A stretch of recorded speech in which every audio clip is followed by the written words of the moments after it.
Ladies, gentlemen and officers of the Royal Navy, I am Yusril, the game is World of Warships, and welcome to a look at Grand Naval Battles.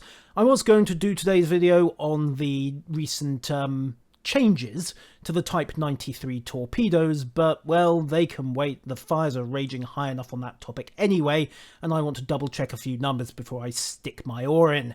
And besides, this is more interesting. So, Grand Naval Battles. Those of you familiar with Project R from last year will recognise the general format.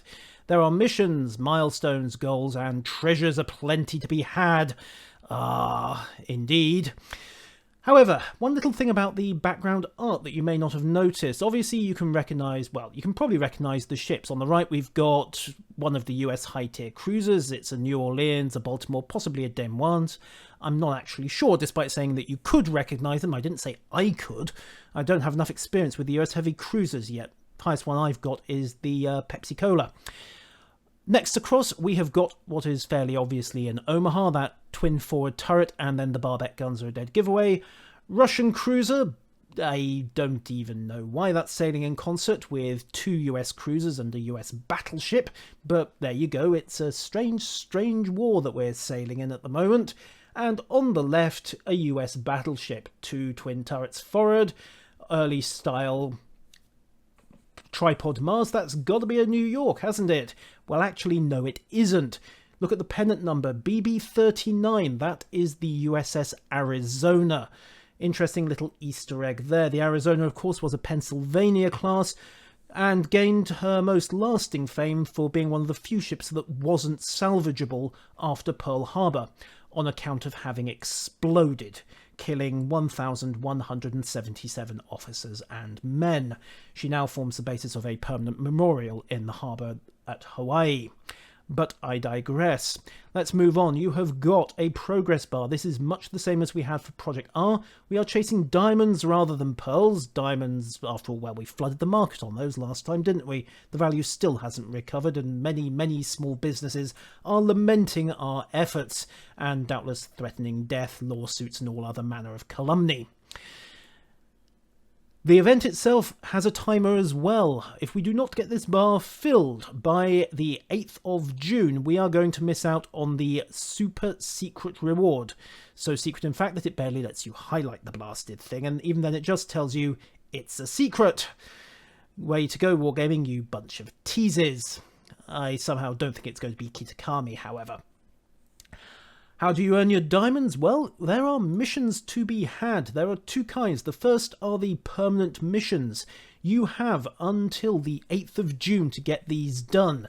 Total requirements: play 500 battles, sink 100 victims as a battleship, 100 as a cruiser, 100 as a destroyer, 25 as a carrier. Incidentally, you really want to hit your carriers this week if you're in the European Union, because that 25 kills as a carrier, that also happens to be part of the boot camp for the European Union this week. So there you go, nice little bit of doubling up on rewards there.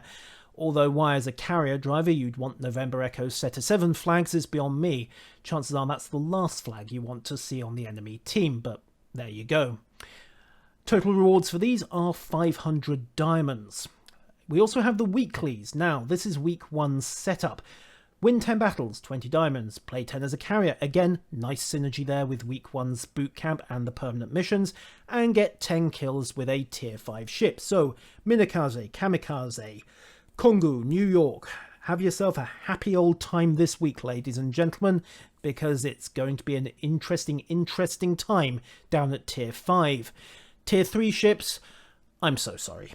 It just batten down the hatches and endure. You're gonna be in for something of a learning curve, especially when it comes to torpedo avoidance, because of course Project R gave everyone a large shot at a Kamikaze class tier 5 destroyer, which means that you're going to see a lot of seal clubbers flying about this weekend, if I don't miss my guess. However, this final one, right, achieve 2,500 XP in a single battle using a cruiser. Yeah, Wargaming, premium bias, nerf, learn to play, pay to win, etc, etc. Yeah. Actually, no, because what they don't tell you is that 2,500 XP, it's 2,500 base XP. Believe me, I have tested this. I had a very juicy little run in Atlanta earlier this evening that fetched up just over 5,000 XP, involved 3 torpedoes and sinking an Iowa, brutalising a couple of destroyers, and giving a Shores the good news with multiple rounds of 5-inch gunfire. Did it count for the achievement? Nope. You can see quite clearly here, 0 of 2,500 progress. Yeah. It's 2,500 base XP, so get yourselves into domination games, get yourselves into relatively high tier games as well, because there just tends to be more XP flying about in those, and then once you've grabbed a cap point or two, just start brutalising the battleships, dominating the destroyers, and crippling the cruisers, because you're going to have one stonker of a game to get those last 20 diamonds. Which raises an interesting question. We've got 500 diamonds on the permanent missions. We've got 20, 40, 60, 80 diamonds this week available in the weeklies, more likely 60, because unless, as I say, you have an absolute stormer of a game, you're going to struggle to get 2,500 XP in a single battle with a cruiser. So 4 weeks worth of missions at 80 per is 320 diamonds, assuming Wargaming don't up the rewards later on. That gives you a total of 820 diamonds per player. Which raises an interesting question because, well, we're going to be spending those diamonds later on, but we'll come back to that. Milestones. These are communal goals. So 12 million diamonds, it's a secret. That's our final goal. At the other end of the scale, 500,000 diamonds gets us a 25% bonus to Captain XP for every battle, for the first weekend after Great Naval Battles. Now, Great Naval Battles ends on the 8th of June. The weekend following that is Saturday the 11th and Sunday the 12th of June, so if you're planning to do a grind sesh, well, clear that weekend, because if we get all of these multipliers, it's going to be fairly juicy. 1 million diamonds gets us 75% extra XP for your first victory. And then 2 million, we get mission 1. 15 kills with a tier 4 ship pays out 5 damage control party 2s for the first weekend after Great Naval Battles. It's an interesting one there. They're handy if you've got a battleship or a cruiser to run, but hey, premium consumables, that's basically what, 110,000 silver worth of cold hard damage control. Definitely nice to have if you can bag those 15 kills during the event. It's not made clear, by the way, whether you have a specific time frame. I assume it is after mission 1 activates, but before the end of the event. 3 million ups your bonus for your first victory to double during the weekend after GMB. 4 million improves the captain bonus from 1.25 to 1.5. I'm guessing these aren't going to stack. 1.75 captain XP would be nice. Possibly too nice. We'll have to see how it goes. At 5 million diamonds, you have a second mission. Deal 1 million damage with a tier 4 ship and get 250,000 credits. Hey, money's money, and well, that will just about keep Shimikaze in curry and torpedoes for one battle. She's an expensive little girl, I'll tell you that much. 6 million XP again upgrades the Captain XP from double to every battle during the first weekend. 7 million upgrades mission 1. 15 kills will now get you 10 damage control. 8 million upgrades you to 500,000 credits. That's 2 battles worth of curry and torpedoes for Shimikaze-chan. And then 9 million and 10 million get you the final upgrades on Mission 1 and the Captain XP. 12 million, of course, it's a secret. Is it going to be Kitakami? Probably not, but ooh, a man can dream, can't he? Anyhow, personal goals. These are also worth chasing. As you can see, the payouts are pretty decent. So, 20 diamonds, 100,000 credits, half a battle's worth of curry and torpedoes. 50 diamonds gets you 25 of Type 1 and Type 2 camos, so reduced detection. Hey, it's more off the maintenance bill. And 100 diamonds, very nice. 25 shots of Damage Control Party 2. Seriously, if you've never mucked about with Damage Control Party 2 on a battleship, try it. It is night and day compared to Damage Control 1, believe you me, especially if there are Russian cruisers about the napalm spewing gits that they are. 200 diamonds gets you 25 shots of Type 3 camo. 400 gets you 100 doubloons. That, to my knowledge, is pretty much the first time Wargaming have given away doubloons in-game. Okay, 100 isn't going to get you much, but it's a teaser, I suppose. Some easy consumables, if nothing else. If you're in the mood to spend doubloons on consumables, why? 500 gets you the Sea Dog flag. We still don't know what the effect of this is going to be, but at this point, of course, you have finished all your permanent missions, so that's your target there. 600, 10 of all the signal flags. Definitely worth chasing if you're a serious player, not least because some of the signal flags, especially Papa Papa, are extremely hard to get hold of. 800 gets you 50 of the Grand Naval Battles camouflage. Again, we don't know the effect. I assume it is going to be good. Possibly a Type 10 substitute? Who knows? Maybe even better than that. 900, you get the Grand Naval Battles Sea Lion flag.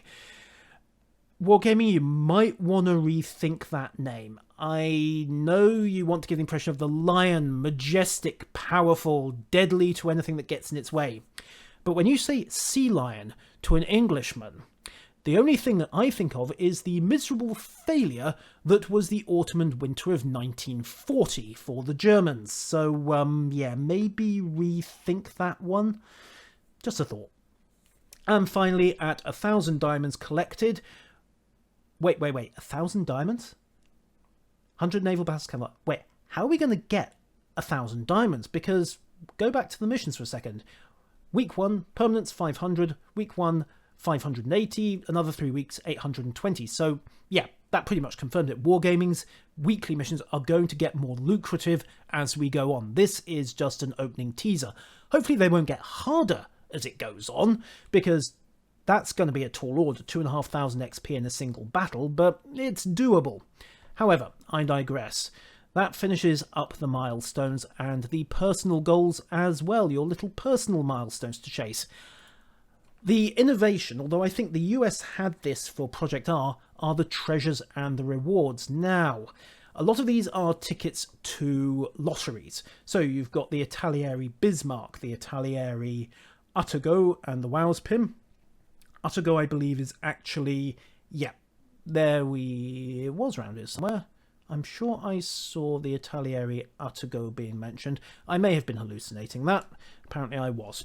Okay, pity really. Arpeggio's a nice little ship. And I'm not just saying that because of the crazed party girl. However, I digress. You'll notice that these cost diamonds. So you're going to have to be very careful about what you spend them on. Now, this one is going to get some attention. The lottery for the Razor Leviathan. Just going to pull out Google here. A Razor Leviathan. In fact, you know what? Let's give you a look at it in the video, just so you can see if it's worth 250 diamonds, merely for a shot at getting it. Razor Leviathan. Okay, sadly it's not their laptop. It is the 5.1 channel surround soundbar, so we'll just bring up the website and yoink, here you go. That's what you're looking at, a Razor Leviathan soundbar. Comes in pretty shiny, although I must admit my own personal preferences for headphones, largely because I live in a flat, I've got neighbours above and below, and well, turning this up to max might just be regarded as a smidge antisocial. But Bluetooth 4, a subwoofer as well, yeah, this isn't too shabby at all. How much will this cost in a shop by now? Let's have a look. How much would you normally be expected to pay for this in, well, I'm in the UK. United Kingdom, there we go. $199, 160 quid. So, you tell me if you think that's worth it. Certainly, if you're in the market for a soundbar, can't say I am, but there you go. That might be worth considering. The Italieri Bismarck, the Jinx Wows pins, port slot, 100 diamonds. Hey, 24 hours of premium, 50 diamonds. All the combat signal flags for 50, all the economics flags for 50, 10 of each. Then you get into the good stuff. Albany class cruiser and a port slot. I think I've got that one already from one of the recent events.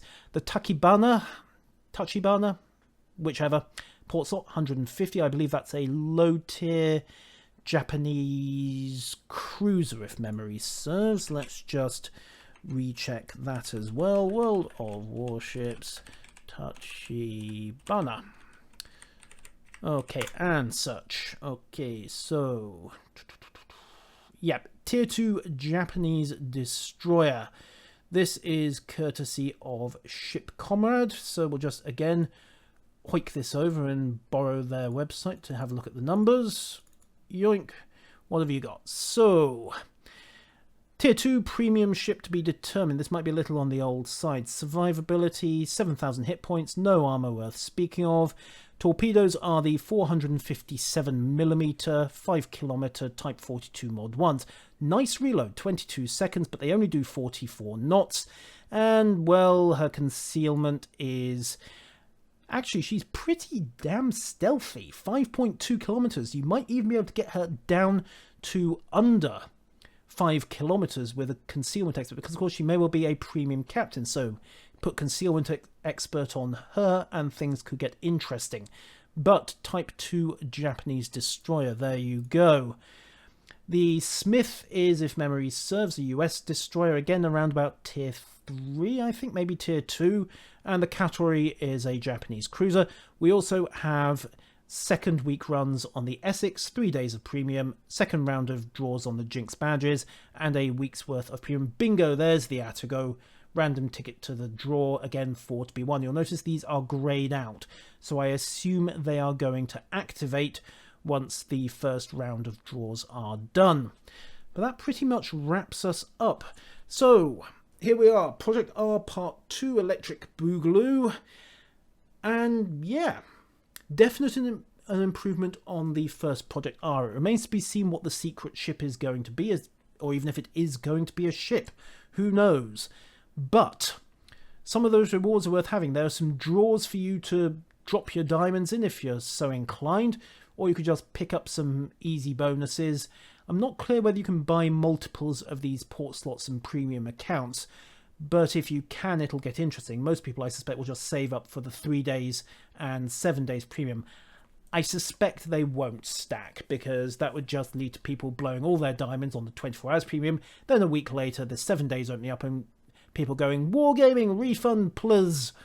But yeah, I don't think that happens. So potentially you're looking at 7, 10, 11 days of premium for 300 diamonds, and then you've still got a few hundred to blow on a ship and maybe a couple of draw tickets if you're so inclined. Ladies and gentlemen, I have been Yusril. That has been a first look at the European Union's version of Grand Naval Battles, and unless I see you on the seas, I'll see you next time. Farewell.